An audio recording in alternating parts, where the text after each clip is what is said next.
about this love, about this, about this love, about this love, love. How you guys doing? My name is Dale Skinner with my wife, Sherelle. Hey. We're About This Love podcast coming at you from the MD studios in Baltimore, Maryland. Thank you for tuning in with us. We hope you guys enjoyed the episode on last week, setting boundaries with just myself. Today, my wife is going to chime in on this topic today about setting boundaries. And since she didn't join me last week, I'll let her start off first this week. Ladies first. Ladies first. Uh-huh. So I really liked, well, one, I should just say thank you for, doing the honors and letting me, I guess, chime in on your episode. Our episode? Nah, it was your episode. You did it solo. Last week was my episode. This week is our episode.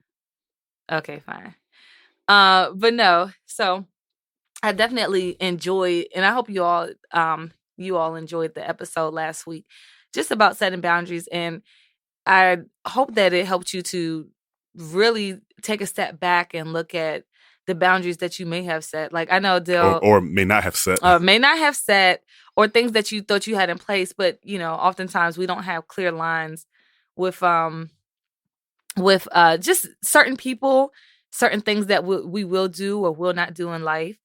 And so I think the questions that you asked last week, Dale, they were really good. Like, it had me take a step back, and I'm just like, okay, well, what are some boundaries that I have set in my life? One of the obvious things for me was with, our child, with our son. And it's like, well, what boundaries do I have set with him? And I know when you and I first got married, that was something that had to change. Like, the boundaries that I had set for him was a little bit different because he was so used to it being mommy and me. And now now it's me, mommy, and Dale. Yeah.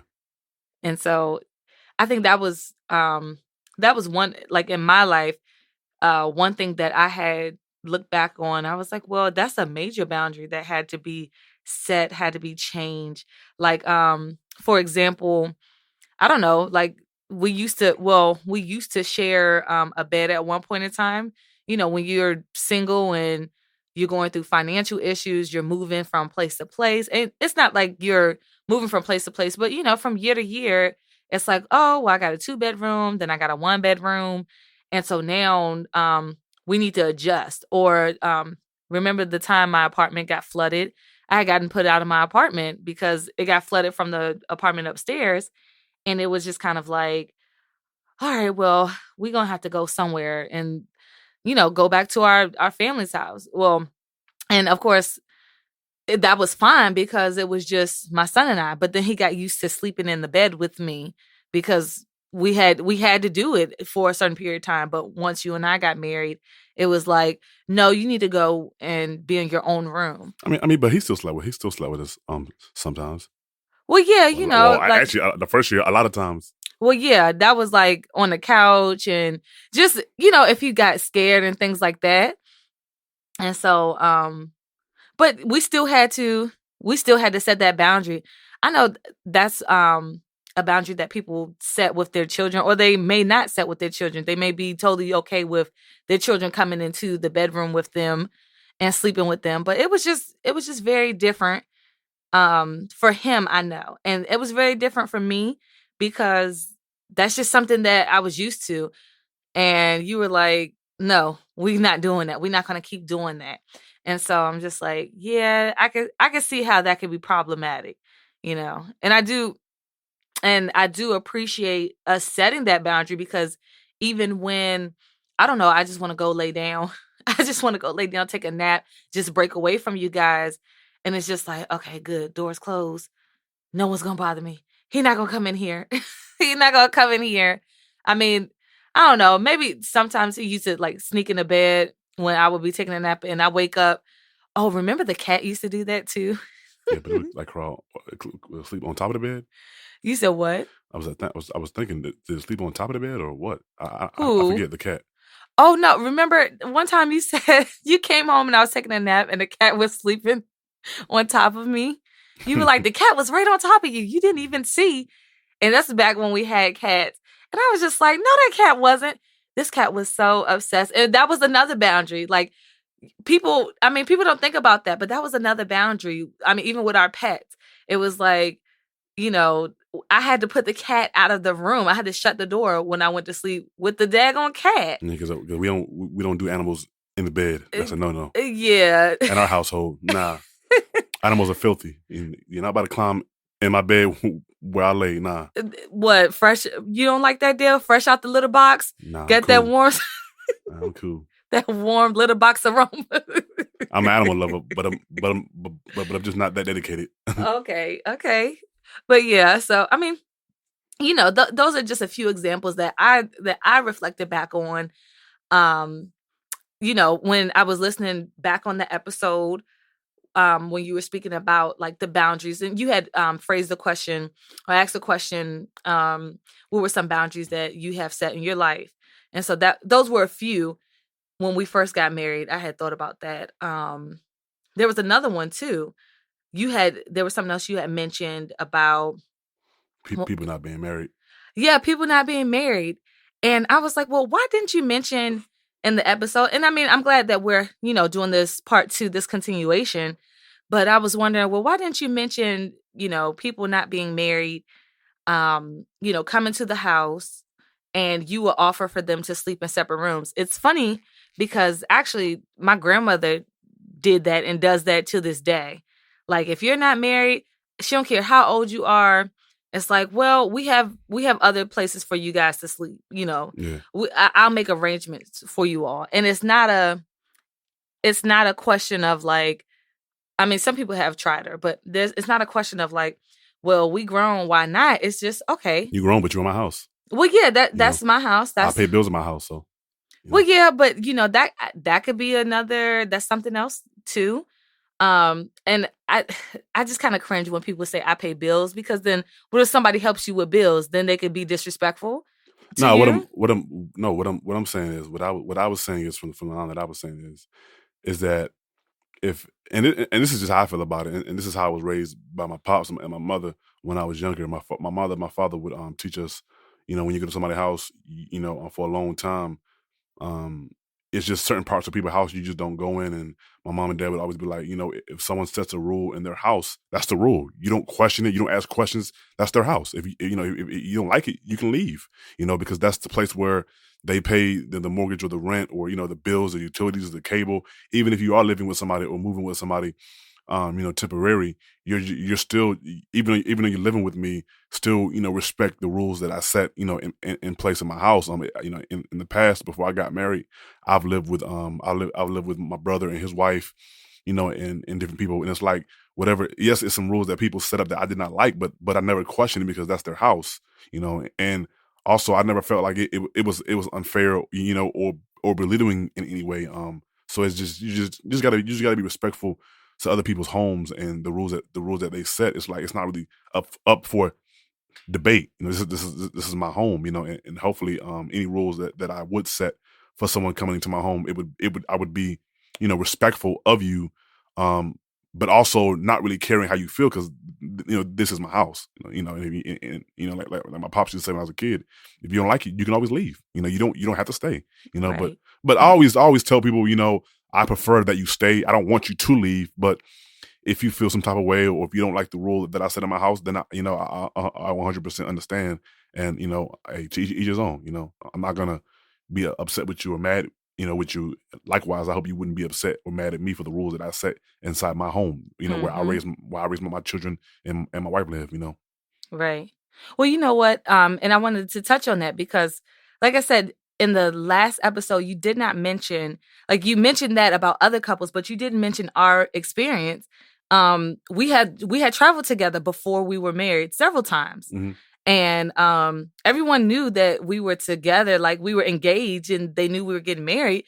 So and I had a few family members ask me this when we were traveling. They were like, "Oh, so how that's going to work?" Because remember, at the time, you wouldn't even like step foot into my apartment unless it was like a third party, and not know. It's kind of different though. No. No, we're talking about boundaries. Well, it's different with us because we didn't live together. Like we wasn't living in the same house anyway. So it's like it wasn't really a big deal for us. But like if No, I'm not saying it was a big somebody that's living deal. together and you're not married, then you may feel offended or feel some type of way about it because you live together. See what I'm saying? Oh, yeah. No, I get what you're saying, but I'm giving our example of how we navigated that. Yeah. I mean, we didn't live together, no. And I guess had we lived together, then we would have just gotten a hotel. You know what I'm saying? Like that would have been a discussion that we had if we went to someone's home and they were like, oh, you guys aren't married, you can't sleep in the same bedroom. But no, so from our real life example, this is what we really did. No lie. So on many occasions. And people have asked me, like I said, family had asked me, well, you guys are traveling, so y'all all gonna stay at his so-and-so house or you all gonna stay in the same room. So there was instances where, I took the bedroom and he stayed on the couch at a friend's home. There was actually at several people's homes. There was another instance where I stayed in a hotel and he stayed at a family member's house. And it was just, we had that boundary set in place in our relationship. And this was set before we started, making plans to travel together and making plans to go places. And it was like people, were like, okay, people accepted it. And we didn't have to go to their home and say, hey, like, is it okay if we got a room together? And I mean, not that the friends and family that we visited would have been okay with that. I'm not sure because we didn't ask. But at the same time, what we did ask for was, separate accommodations. When they weren't offered, like if they weren't offered, we were like, yeah, so how are the sleeping arrangements? Is there enough space for us to sleep separately? Or, one take the couch, the other take the room, or however that was going to work out. And of course, we're not staying like weeks at a time like that because then that's a whole different, for a weekend, because that's a whole different discussion about boundaries. Because then it's like, well, you basically living here and you up on, in my kitchen / living room / dining room. So no, y'all can't sleep separately kind of thing. But that's another boundary that needs to be set or needs to be said. And I think oftentimes people go into these, get into situations, and before they do, they never think about, they just assume, I should say. They assume. Like, what was something that you had assumed, Dale? Like, you went into a situation and you just assumed that, okay, well, I live this way, so they should automatically, accept that, or they should know. Well, so we don't have to talk about it. Well, I'll say this right here. I know oftentimes when family members tell me, "Hey, I'm gonna be in town," this day and that day on work. Most of the times, I'll take off, so I can spend time with them. But and I used to expect this too, but I don't anymore. But it's like now when when me and my wife go somewhere, go out of town somewhere, or we go back to my hometown, let people know, hey, I'm gonna be home, for a couple of days or whatever, and you go there and you don't see nobody because everybody at work, and again, I mean, I like I said, I used to out of ignorance and out of just not knowing, I used to be like, okay, yeah, I'm gonna see A, B, C, and D, but then you go in town, not seeing anybody, which to me is fine, but it's like I just expected people to. If I let you know, if I give you a month or 2 months, advance that I'm going to be in town, even if you took off work or plan for us to spend the afternoon together or the nighttime together, you know what I'm saying? But people just really didn't, so I just, that's just something that I used to always assume. And it's something, and I assume that because that's something that I did or that I still do to this day, but I no longer expect people to do that, Yeah, that's true. I think that's a good example. Just about how, so basically what you're saying is you would expect someone to treat you as far as a guest coming back into town or family coming back into town. Just take time out of their busy Mm-hmm. schedule to spend a couple hours with you. I ain't even talking about a day or just a couple hours. You know what I'm saying? Yeah. So that's just what I expected, but I no longer expect that. Yeah, but that sounds like boundaries and expectations really go hand in hand. Yeah, I was thinking the same thing. I was thinking our next podcast, probably be on expectations. I mean, well, you know what? Yeah, it could be. If that's what if we don't really get into it here, but because, well, let me just say this. Because like we're already on the topic of boundaries and expectations, I think we should just go ahead and expand on it. We should go ahead and expand on it by giving an example or two. I mean, I just say keep it on boundaries, because expectation in itself it's a lengthy topic within itself, and just I think the two coincide, but I also feel like we should just do a whole nother episode on that, because you start talking about expectations. It's like, well, what do I expect from you? You can And go down a rabbit hole. exactly, you can go down a rabbit hole, but for now, I think Mm-hmm. boundaries, because for me, boundaries and expectation, they coincide, but they're not the same. It's like because for me, it's like my wife, she expects me to come home she expects me to come home every day as I get off work. I expect you to cook dinner or breakfast, and that's just something that we've established in our marriage, and that's what's done. But as far as boundaries, that's not really like it's inside my home. If you're not married, you're not sleeping, in the same room. That's that's a boundary that I've set in my home. And it doesn't matter what the other person expects. This is the boundary that I've set in my house, and this is what it's going to be. Like we don't allow people to we ask people not to use profanity. If we have our son around, because we don't use profanity, or we don't around my son or at all.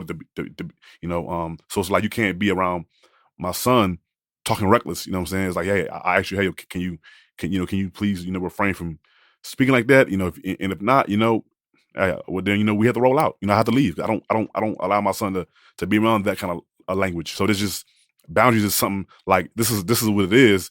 It's not up for discussion. You know what I'm saying? Mm-hmm. And so I think expectation is while it coincides, it's different. Mm-hmm. Because the expectation is both parties. A boundary can only be just the one party. This is my boundary. What I won't allow. I don't think a boundary is one party. I think a boundary has to be two parties, because somebody has to be there at that wall. You put up that boundary for a reason. Yeah. Yes, but no. It's kind of like, I mean, we got family that we're like, well, this is what I'm doing, and I don't care what you say. You're like, oh, cool then. You know what I'm saying? Well, it's time for me to roll out. So I feel like expectation is when both parties come to understanding and they both agree, and the way that I view it, in my perspective of it, I disagree. Because the expectation could be something that like I can have an expectation of you, and you not even know that I have this expectation. And even if my expectation is, man, I wish he would bring me home ice cream every day from, after work or whatever. I mean, that you don't have to agree to that expectation. I feel like maybe a boundary is more so of like, okay, this person called me talking reckless, and they should know that I'm not going to have this, have this conversation with them while they're talking like that, and I'm just going to hang up. And so I mean, I get what you're saying, that they both have to agree, but I feel like maybe you have it opposite, or maybe we're just looking at it, from two different perspectives, which I believe we are, because we're two different people. But, about in my mind, a boundary is what I think a boundary is what you think an expectation is your perspective of an expectation. And so, with a boundary, and I've done this before, where someone called me and it's kind of been like, what you want? And I'm like, well, dang, well, you called me. Why are you calling me with such an attitude, as if, like, call you asking what you want? Yeah, like, what you want? And I'm just kind of like, okay, you know what? You're not really, not that I want you to call me with pleasantries, but if you want to call my phone, don't be calling my phone with an attitude when you genuinely want to talk to me. So until you understand that I'm not responding to you in that way, the boundary that I'm going to set is, if you call me and the first words out your mouth, if you call me and the first words out of your mouth is what you want, or, well, I've been wanting to talk to you and you ain't answer, I'm gonna hang up. Just like that, I'm gonna hang up. Yeah. Or, oh, I ain't mean to call you. Don't let that be the first word out of your mouth when you call me. Oh, I didn't mean to call you. Click. And there's some people who, I understand that just happens on accident. And it's like, oh, well, my bad. It was a butt dial. I didn't mean to call you. It was a pocket dial. I'm sorry. But if you just with that, aggressiveness of, well, I ain't mean to call you, but what you doing? Click. I'm hanging up. Because it's just, that's a boundary I set, because I do have feelings. I do, like, I want to feel like you're calling me because you want to talk to me and not out of obligation. And not only that, like in another element, or what I say, an important, and why we should have boundaries, why we should have boundaries, is that oftentimes, boundaries protect us. Boundaries protect and guard. It's kind of like, we have a dog. We have a puppy, a 6-month-old Rottweiler, and we have a fence in our yard, and the fence is to protect her from going out in the street, getting hit by a car. So boundaries are not always bad. Boundaries are also used as a source of protection, whether it's emotionally or physically. In the scriptures, there's scriptures in the Old Testament where it says, don't go past the boundaries that your forefathers set up. And it's not talking about like an actual fence or a post, but it's saying, like, in the past, God told your forefathers, don't do A, B, C, and D, or don't eat this, or don't go to this nation, or don't marry outside of your culture, or don't get involved with any other gods outside of the Lord your God. But those are just boundaries that the Lord set up to protect His people. So boundaries are actually, they're good. They protect. So when you actually live a life without boundaries, there's actually there's no protection for you, whether it's emotionally, psychologically, or physically. There's no protection. It's like I know there's been a few cases in my family where people have dated underage individuals. It's like, well, that's a boundary set up by the law to protect a person who may be mentally immature and may not understand or be aware that this person may just be trying to take advantage of you for whatever reason. So it's like that. But boundaries are used for protection. And oftentimes when you don't have boundaries set up in your life, you oftentimes, people who don't have boundaries, you'll look at their life and be like, yeah, their life is very chaotic. They don't have any boundaries. Where there's no boundaries, there's chaos, there's confusion. There's all kind of discords and stuff like that. So I just feel like just boundaries just protect. They protect what you believe in, and in my opinion, they protect what we deem as sacred. Okay, well, since you said that, and I mean, I hear you. Since you said that, I just want to clarify, or this may be another podcast that will, get into this, but I really wanted to ask, so what about those who feel like they're being controlled by their boundaries?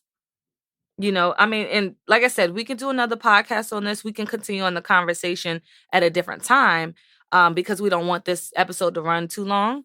But, that's just something to think about. Oftentimes people can see a boundary as, like, for instance, children. Oftentimes I've heard of people saying, yeah, as soon as I leave my parents' house, I'm going to, go wild. Or as soon as they get off to college, that's why they go buck wild, because their parents have controlled them. And I think boundaries without, like, explanation can be dangerous. Understanding can be dangerous, for the other party. And really, it's because we don't know why those are set. Another example, we went to a friend's home, and I'm gonna make this quick because we're about to close out. But another example, we went to a friend's home, and they said, well, we don't watch certain movies or certain things in our home because it seems to be affecting our children and how they sleep and how stuff. And how they sleep, how they react to things. They're highly sensitive children. And I was just like, wow, at first it was just kind of like, okay, that's a little that's a little out of control. Not out of control, but that's a little over the top. But then you sit back and you think, well, if when you love a person, you do sit back and think, well, why did they, or even ask them, why did you guys consider doing that with your children? Or why did you set those boundaries in your home?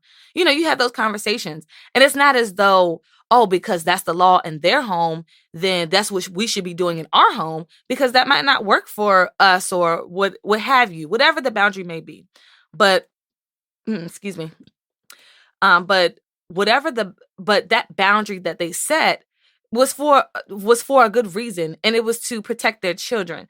Now, when they get to a certain age, not that boundary will be removed, but maybe when the children ask, well, how come we don't do this, or how come we don't do that? Like, for example, a boundary for my son that I had set was, hey, I don't want to celebrate Halloween.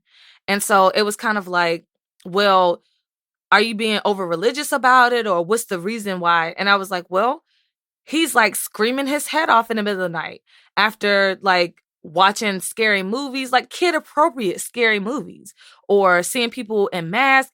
And I had to sit with him for hours while he's crying out. And I'm just like, okay, you know what? I want you to feel protected in my home, in your home. I want you to feel safe at night. I don't want you to fear anything but the Lord. Yeah. But yet, if I'm allowing you to watch these horror movies that are deemed, by society age appropriate, and then at, that same night, you're going to bed like, oh, there's a monster there, or there's a this there. I know one time he was like, yeah, we talking to the spirits. I'm like, whoa, pause. Well, we ain't talking to no spirits. The only spirit we acknowledge is the Holy Spirit. Outside of that, they got to make sure he have a holy in front of his name. Exactly. That's the only spirit we acknowledge up in here is the Holy Spirit. But yeah, exactly. And also, like on top of that, like, I was thinking back to our friend, and and him and his wife did explain to us and elaborate. And one of the things that I will say is I respected them for that, is because oftentimes, like, I know people let their kids watch scary movies and like, well, nah, he cool, but it's like. And that's one of the things that you learn when you become a parent, or one of the things you should know or should understand, is that children don't view things the way we do. Like a child may see a scary movie with a monster or a demon in that junk, but to them they don't recognize that it's not real. Like me, I know it's not real. It's a dude in a mask, but it's not real to them. They don't have the mental capacity at that age to, depending on how old they are, let me say that first, depending on how old they are, they don't have the mental capacity to recognize that it's not real. So it's like you letting a child watch something at that age and they're thinking it's real life. The monster about to come out of the bed and get them. It's like, nah, we're not doing that. If you get older and want to watch a scary movie, that's different. But it's like, for now, I know at this age, you don't have the wherewithal, the maturity and the natural mental capacity to know it's not real. Yeah. Even if I tell you it's not real, it's like, well, whatever, it's real. So it's like, until we get to that point, we're just not gonna go there. Yeah. Well, and I just want to like close out on this. What exactly are you leaving people with? And I phrase the question like that because we set boundaries, whether we know it or not. We set boundaries in all aspects of our lives with the different relationships that we come in contact with. So what it sounds like that we're saying, and from the examples that you gave and the examples that I gave, was for our children. The boundaries that we're setting, we want them to, feel secure. We want our children, we want people to feel secure in our home. We want them to feel like this is a place where, where they know for sure that we will rule for the benefit of them or the benefit of others. And it won't be misunderstood. Boundaries that we set for, for our friends or set with our friends. It's like, okay, for sure that our character is going to reflect one of, honesty, of truthfulness. What's another word, Dale? Like, what's something that you want our boundaries to reflect to those you are in a relationship with? I mean, just godliness, you know what I'm saying? Yes. Just godliness. And And I know for me, one of the things that I'm big on, because when I was younger, I used to be a liar. I used to be a compulsive liar, but I'm all about telling the truth, you know what I'm saying? And whenever whenever I say something that's wrong, even if it's by mistake, say, "Oh, my bad, man. I told a lie. Oh, my bad, man. I gave you misinformation. I was wrong, you know. But that's just me, you know. So I don't want to be known as a liar. So to me, it's just being able to tell the truth and not just fabricate things because I have the ability just to tell stories. Like, no, this Mhm. is this is what happened. You know, oh, I made a mistake. You know, but that's just me though. You know, that's just me. And being able to apologize or being able to admit when I'm wrong. Yeah. You know, so um, thank you all for rocking with us today. Please share your thoughts and your views on the podcast. Just what are some boundaries that that you've set up in your life? If you care to share, find one or two, that you don't mind sharing publicly. Sometimes people are like, well, I don't feel like, but it's like, find one or two, that you don't mind sharing, and please engage us on our Facebook page. Follow us on Instagram, Facebook, About This Love, and always you can also indulge our podcast on YouTube, Facebook, and Audio Mac. Thank you for rocking with us. Yours truly, Dale Skinner, and my wife Sherelle. Peace.